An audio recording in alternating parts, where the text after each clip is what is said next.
तुम्हारा जब जन्म होता है, तुम्हारे रिलेशन में जुड़े हुए लोग सब खुश होते हैं, लेकिन तुम रोते क्यों हो? तुम्हें रोना क्यों होता है? मैं निवेदन करूंगा, इसका पता लगाओ, क्यों रोना होता है।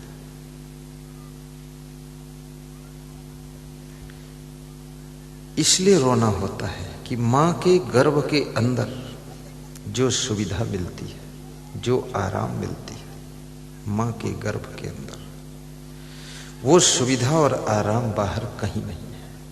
बहुत मां का पेट के अंदर जो व्यवस्था है, वहां मच्छर भी नहीं काटता है, मच्छरदानी की जरूरत नहीं, वहां अंदर रजाई गद्दे का भी काम नहीं।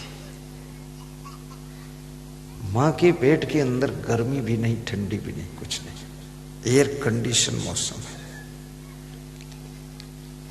वहां तुम रहते हो। उस समय मां का खाना शिशु का खाना है, मां का पीना शिशु का पीना है, मां का जीना उसका जीना है। अगर मां मर जाए तो शिशु मर जाएगा। मां की सांस उसकी सांस है, और मां से जुड़ी हुई उसकी जिंदगी है। और जब जन्म होता है तो मां से कनेक्शन उसका कट जाता है, उसको खुद के लिए खुद सांस लेना पड़ता है, और खुद के लिए खुद कुछ पीना पड़ता है, जीना पड़ता है। याद रखना, इस बात के लिए वो तुरंत रोना शुरू कर देता है कि क्या हुआ, कया कया कया पूछना शुरू करता है। लेकिन मनुष्य का ही बच्चा क्यों रोता है? चिड़िया का बच्चा पैदा होता नहीं रोता, भैंस का बच्चा पैदा होता नहीं रोता, हाथी का बच्चा पैदा होता नहीं रोता, वो भी तो गर्भ के अंदर रहता है। तो ये फार्मूला वहां क्यों नहीं लागू होता? ये फार्मूला वहां फेल है। मनुष्य का बच्चा इसलिए रोता है, किस लिए रोता है? क्योंकि इसको रोने की कला मालूम है, इसलिए रोता है। क्योंकि ये पूर्व जन्म में भी खूब मनुष्य बनकर रोया है, रो धोकर फिर पैदा हुआ है, तो पैदा होते ही फिर रोना धोना शुरू किया है। इस रोने धोने की जिंदगी को हंसने में बदलना ही जिंदगी की सार्थकता है। हंसते मुस्कुराते जियो तो समझो राम और कृष्ण का तुम पर बहुत बड़ा प्रभाव है। मैं पहली बार जब इनका फोटो देखा शिवराज सिंह का पोस्टर में, होर्डिंग में, तो इनका मुंह ऐसा है, हंसता हुआ लगता है। तो मैंने कहा ये हंसते हैं क्या?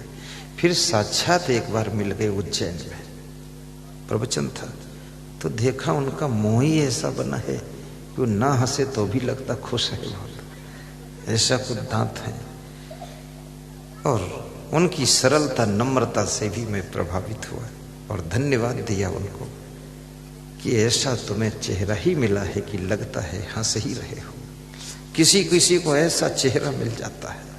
उनकी पत्नी जो श्रीमती साधना सिंह है, उसका भी मुंह ऐसा ही है, उसका भी दांत निकला रहता है। ये भी बड़ी मजे की बात है, सबके चेहरे की बनावट अलग अलग है। मैं तो निवेदन करूंगा, कुछ ऐसे पुण्य करो, इस जन्म में जो मिला सो मिला, अगले जन्म में ऐसा तुम्हें चेहरा मिले कि बिना हंसे ही हंसता हुआ दिखाई दे। क्योंकि खुश चेहरे का प्रभाव भी बहुत होता है, इस बात को याद रखना। इसलिए कोशिश करो कि खुश रहा करो। महिलाओं को चाहिए कि जब भोजन बनाए तो खुश होकर भोजन बनाए। कितनी महिलाएं जब किचन में पहुंचती हैं तो चूल्हा बाज को जलाती हैं, खुद ही उनका दिमाग जल भुनकर राख हो जाता है, गुस्सा आ जाती है। नाराज मत होइए, आप वहां पर प्रेम से बनाइए। किचन को ही मंदिर समझिए, रसोई घर को मंदिर समझिए। भोजन बनाने की कला ही तुम्हारी पूजा की कला है। देवी देवता को भोग लगाने का अवसर सबको रोज नहीं मिलता है, परंतु इतना जरूर है, याद रखना कि आपके घर के जो नर नारी हैं, बूढ़े बुजुर्ग हैं, जो मेहमान आते हैं, जो आपके सास ससुर हैं, माता पिता हैं, आपके बच्चे बाल गोपाल लड्डू गोपाल हैं, इनको जो तुम भोजन खिलाती हो बनाकर खुश होकर, इससे सभी देवी देवता खुश हो जाते हैं और उनका आशीर्वाद आपको गुप्त रूप से मिल जाता है, तुमको पता भी नहीं चलता है, आशीर्वाद मिलता है। इसलिए बच्चों को भी खुश होकर भोजन खिलाइए। आपके घर के बूढ़े लोग हों उनको भी प्रसन्न होकर भोजन खिलाइए। सास ससुर को जब भोजन बनाइए तो पहली थाली परोसकर उनको दे दीजिए। तुम मंदिर में कितना ही पूजा कर लो, लेकिन घर के बुजुर्गों को अगर तुम खुश नहीं कर सके तो मंदिर के देवी देवता इतना तो उनको ज्ञान है ही कि घर के बूढ़ों को तो दुख दे रहा है और यहाँ आकर घंटी बजा रहा है, तो वे तुम्हारी फिर खोपड़ी बजाएंगे। इसलिए मंदिर में जाना मना नहीं है, मंदिर में जाइए, घंटी भी बजाइए, पूजा पाठ करिए। मंदिर में न जाने से तुम सोचो कि हम महान हो जाएंगे, महान कुछ नहीं होगे। मंदिर में नहीं जाओगे तो मदिरालय में जाओगे, कहीं तो जाओगे ही।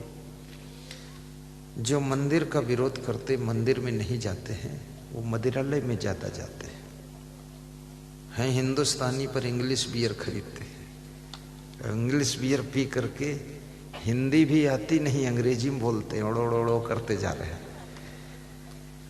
मंदिर आपकी बुराइयों को छुड़ाता है।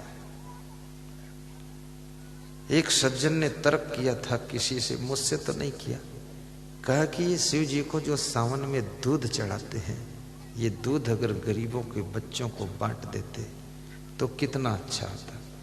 तो मैंने उनसे कहा, जो लोग दारू पीते हैं उनको शिक्षा क्यों नहीं दे रहे हो कि दारू पीते हो, दारू ना पियो, ये दारू के पैसे से दूध घी खरीद कर गरीबों को बांट दो तो क्या बुराई है।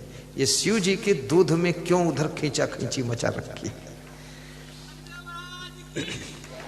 जो शिव जी पर दूध चढ़ाते हैं वही लोग हैं जिनके अंदर कुछ भक्ति भाव है, श्रद्धा भाव है। वही लोग हैं जो मांस मछली अंडा बकरा मुर्गा दारू नहीं पीते।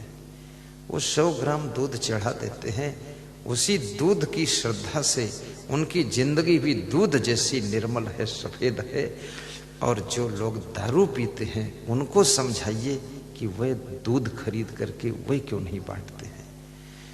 जो भांग खाते हैं, जो लोग अफीम खाते हैं, बीड़ी पीते, पुड़िया खाते, पान खाते, सिगरेट पीते, इसको छोड़ दें और इस पैसे से दान कर दें।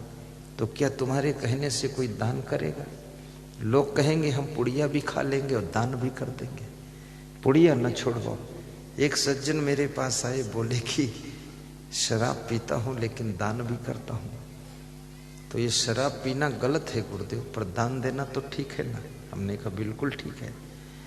तो बोले इधर गलत कर रहा हूं उधर ठीक कर रहा हूं तो बराबर तो हो ही जाएगा। लोग बड़ा हिसाब किताब रखते हैं।